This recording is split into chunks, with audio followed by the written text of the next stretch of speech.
Okay, meeting everyone.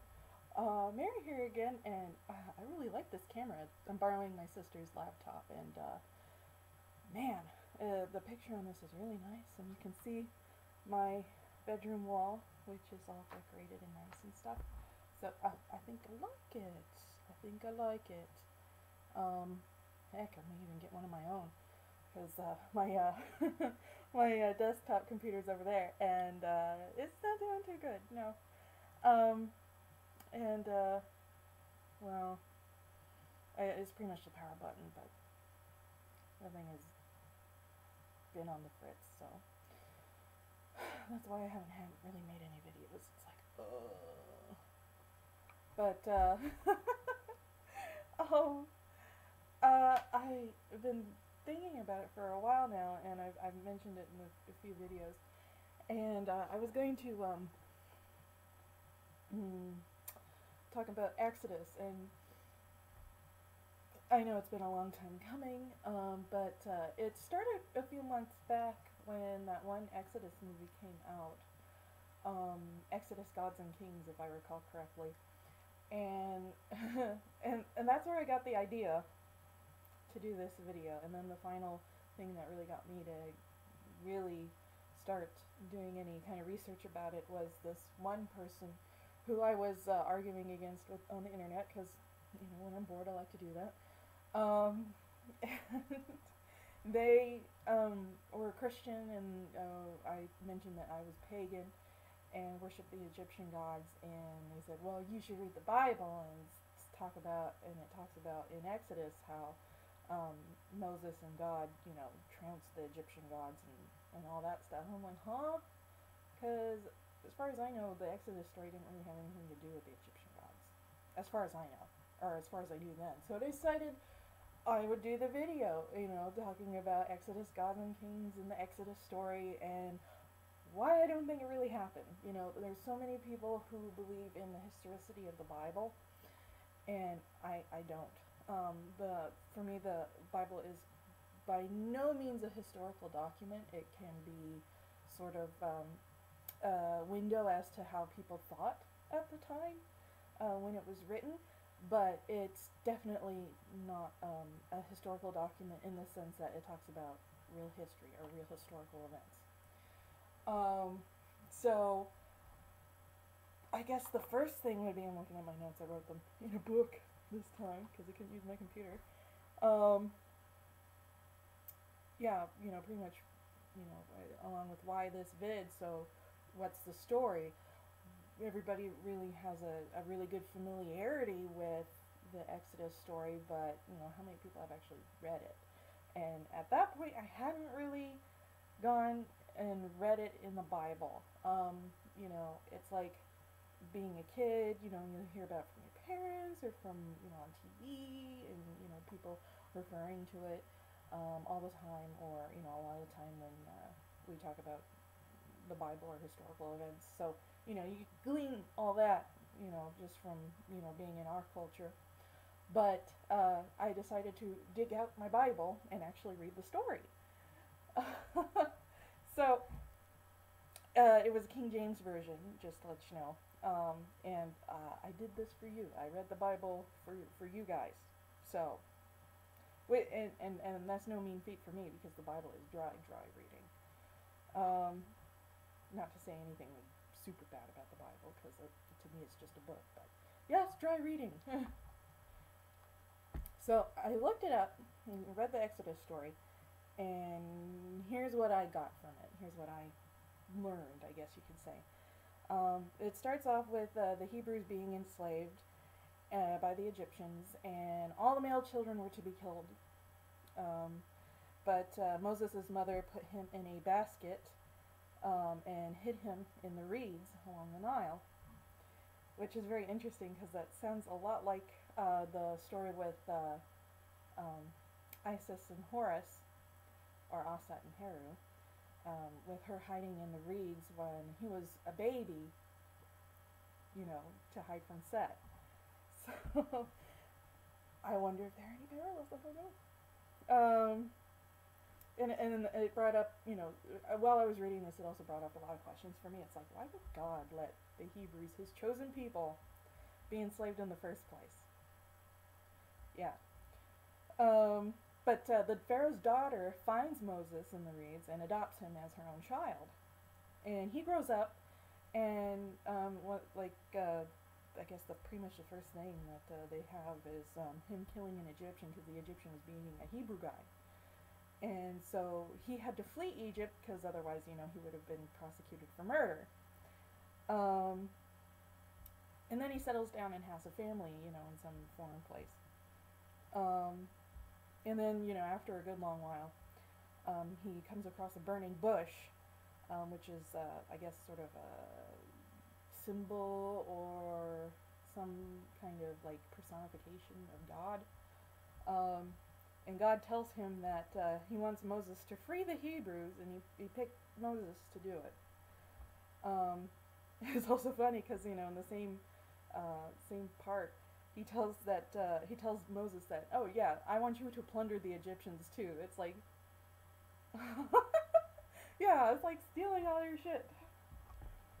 But he's reluctant, but he goes back to Egypt, and this part's interesting too. In Exodus 4:21, I hope I'm referring to that correctly. God tells Moses that he's going to harden the Pharaoh's heart, and at first I was like, why? Why? I mean, you want him to be freed, right?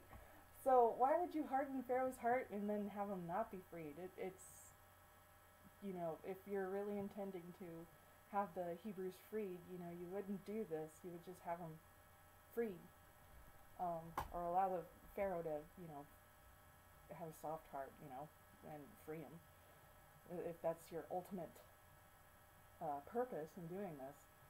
So he meets with the Israelites and Aaron, and then he goes to the Pharaoh, or Pharaoh, as they call him in the Bible, like a name, which is kind of weird because it's like Pharaoh's a title. It's based on the word Paraha, which means great house. So it's like, I don't know. I think it probably comes from Hebrew language, like they had their own word that was based on Paraha, and then that was the word for Pharaoh. So I don't know. I'm not a Bible scholar, so I'm just an amateur, very much an amateur. But they go and ask. Oh wait, they don't ask to free the Israelites, but let them go to the desert and offer sacrifices, which is very interesting to me. That's right. But the Pharaoh doesn't. He decides instead that he's going to deny them straw because they use straw to make mud bricks, and the Hebrew slaves were, making mud bricks, and they had a quota. But the Pharaoh says, you're going to go look at and find your own straw. We're not going to provide it for you. And they don't make their quota, and then he's all pissed because they didn't. And it's pretty much because, he thinks they have too much time on their hands. He's like, why are they asking me that they can go out and make sacrifices to their deity? They should be, doing their work. So obviously if they're asking me this, they have too much time on their hands, so I'm not going to provide them the materials they need to make their quota. So, and then the Israelites become pissed at Moses. It's like, you got us in trouble, man. What the fuck? and Moses goes back to God, and he's like, what was that all about? And God's like, well, watch me. I'm going to go make Pharaoh let them go. It's a really weird thing. Because it's a lot different from what you have gleaned from, the wider culture at hand, rather than actually going and reading the source material. At least for me. But, let's see, where am I? He tells Moses more stuff to make the Israelites trust him, like, some different things about, like, the history of the tribe and stuff. And he's going to harden Pharaoh's heart again. And really he's saying he wants to show off, use the plagues and everything like that, so that the Egyptians will know that he's God. Which I thought was really weird, because it's like, well, if your ultimate purpose is to free the the Hebrews or the Israelites, why are you going through all this trouble? And also, the next part, he's like, well, I'm going to show the Egyptians that I'm God, is very interesting because,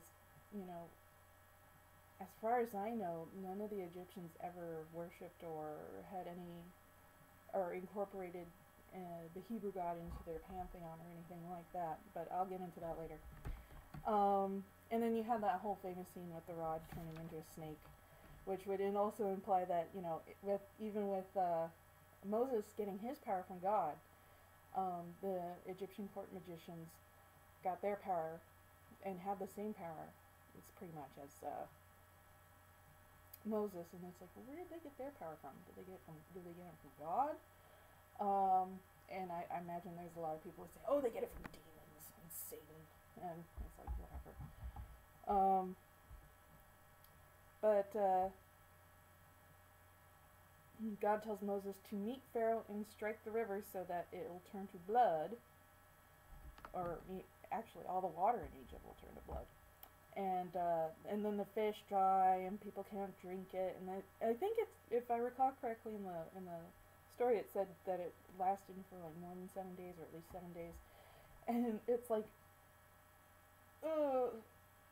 if all the water in Egypt was blood and undrinkable for 7 days, like all of it, there would have been a lot of people who died, like almost everybody, because you can only go for like maybe at the most 3 days without drinking any water, because we're humans are almost 70% water, or more, and it's like if nobody had any water to drink in all that country, it's like everybody would have had to leave, like right then and there, because otherwise they would have just died of dehydration. I don't understand. But Moses goes back and threatens frogs, and he tells Pharaoh that he has to admit that God is special to get rid of the frogs, and the Pharaoh says he's going to do this, but he doesn't, because God keeps hardening his heart, and so he's like, I'll do it, and then I'm not going to do it, and it's like, it just kind of gets old for a good while. And then God orders a plague of lice, and then he threatens flies, and Pharaoh says he'll let the people go, but God then hardens his heart. Dust becomes boils and sores. And then the hardening the heart, so he won't take it away, and then you have the plague of locusts and all the darkness. And after the plague of locusts, he lets the men go, but I don't think if I recall correctly, he doesn't let the women and children go, so they have to stay with their families. And then you have the death of the firstborn. And in this one, I pretty much gleaned like God does make a difference between Egyptians and Israelites, and that's just like, because it's like that whole chosen people bullcrap. Israelites are told to sacrifice the sheep and the goats for Passover, because the sacrifice of the lambs and the sheep, they would put it over the doorways, the blood, so that the angel of death, or the spirit of death, would not go into their households and kill their kids. And then after that, the Pharaoh's like, okay, I'll let you guys go. But before they left, they took all the gold from the Egyptians, the silver and gold from the Egyptians. It's like, great, you murder a whole bunch of people and almost destroy a whole country, and then, loot the shit out of them. Yeah.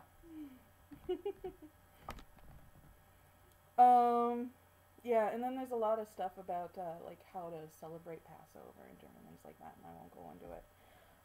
But after they leave, and they're heading towards the Red Sea, the Pharaoh's heart hardens again, and he goes after them with his men, and that's when we have the whole Red Sea parting again. And so the Hebrews cross the Red Sea through it, and the Egyptians, are in that one parting when the sea closes back up on them and they drown. But there's a lot of things that we can take from this story. If it's a true story, if it actually happened, there's a lot of things that we can find, or there's a lot of evidence that we should find if the story is actually true. And and I have a list of a few of these things that I can think of. Maybe there's more. The one is that the Israelites were enslaved by the Egyptians, and that there's evidence thereof of that. Moses being a real historical character, and with God intending to make Pharaoh recognize him as the one and only God, or at least very special, we would see something in the Egyptian historical record of Yahweh or Jehovah or whoever, whatever the name they used. And then lastly, if the 10 plagues actually happened, it would be totally devastating to Egypt. I mean, especially with the first one, just the first one, with all the water turning into blood and being undrinkable for the Egyptians. There would have been, mass dehydration, mass death, just due to dehydration, if it lasted for like at least some days. And this is in the desert. There weren't any other sources of water other than, maybe in the Nile and some underground stuff and oases in Egypt. But right, they would have been blood too, right?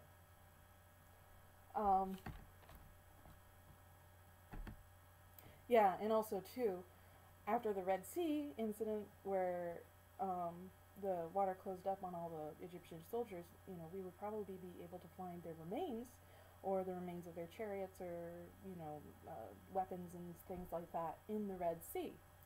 And we would also be able to see the evidence of people wandering the desert for 40 years, the Israelites, their encampments, their trash, that sort of thing.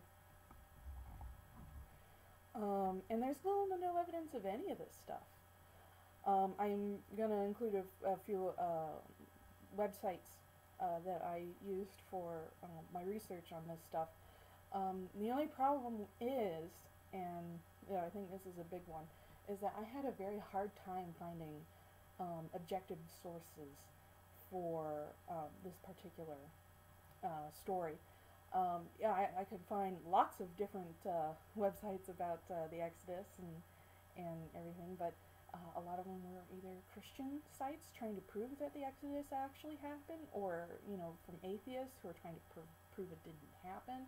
And I didn't want to put those in my video or link them because obviously these people have a particular bias. And the best ones I've found so far are often like ones from PBS and stuff, because it's like I just wanted to find something where people are just going to talk about it and not have any kind of agenda trying to prove or disprove, based on their own feelings about the Exodus story and the Bible and God and stuff. So it's what I could find. If you guys have any good sources, please let me know, because I'm really interested in this. But there are some websites, like the PBS ones, where they talk about how the Israelites, there hasn't been really any mention of the Israelites in ancient Egypt except for this one Stele or Stela, I forget how you pronounce it, but it's the Merempta Stela, and I am probably just butchering the pronunciation, and I'm sorry. And it mentions the Israelites, but it only mentions them as a tribe, and that he defeated them in Canaan. So, that's as much as most people have found about Israelites in Egypt interacting with one another.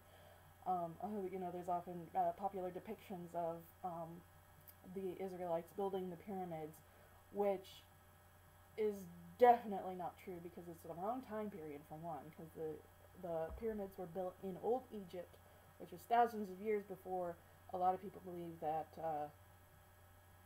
the Israelites were in Egypt, which is usually a lot of people think is during the Ramesside era. Uh, so it's like they weren't building the pyramids. Those were built by people who were hired pretty much by the pharaoh in Egypt. They were Egyptians, farmers who, during the off season when like during the inundation, they didn't have anything to do, so they were conscripted to build the pyramids. And it was as much a sort of like a sense of national pride as it was for the pharaoh and his tomb. So, yeah. um, oh, and there's some more great info in some of these websites that I found. They talk about the Israelites, and they may have, at certain times, may have not have been actually monotheists, but they have, different views of history and multiple deities. In like a female deity named Asherah, who was, I think, the spouse of Yahweh or Jehovah, or however they called that particular deity. And I'll put in all of that. And they also have, I also found a website about how Moses is more of a really larger than life character rather than being a historical character. But yeah, I did mention before, most biblical historians believe that Exodus happened during the Ramesside era, which is around 1446 before Common Era, or BC, however you like to put it.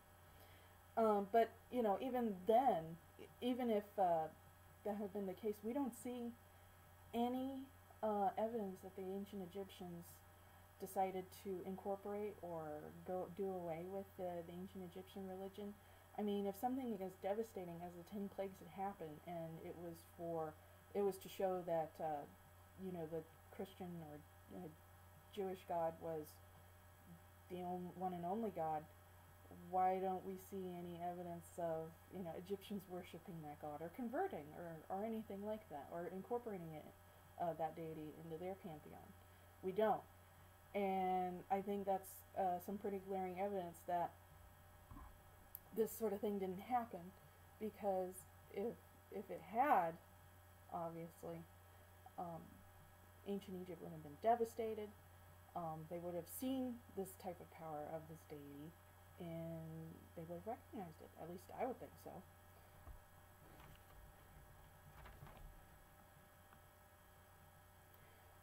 And then I guess there's the 10 plagues itself.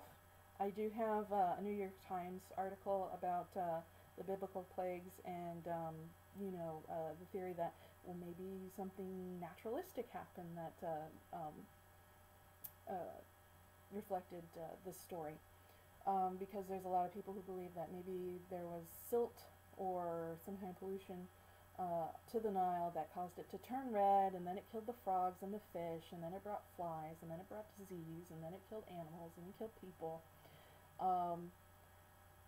So, a lot of people think that there could be a naturalistic explanation for the 10 plagues. But at the same time,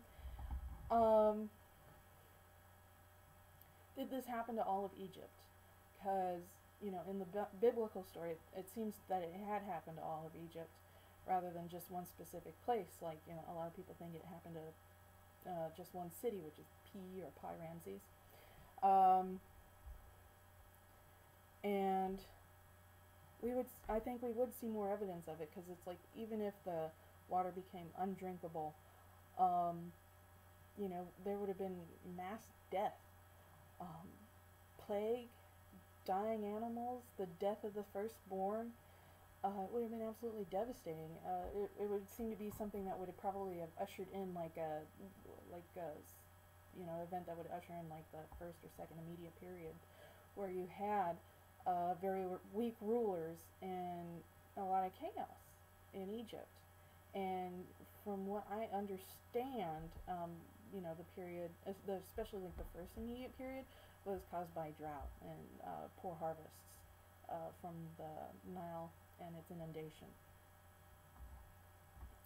So it's like, why don't we see some kind of issue like that with just after the Ramesside period? You know, you think if the story was true, we would see that, but we don't. And also, I kind of think of last but not least, there's some pretty bad implications about the Christian God if this story is actually true, because,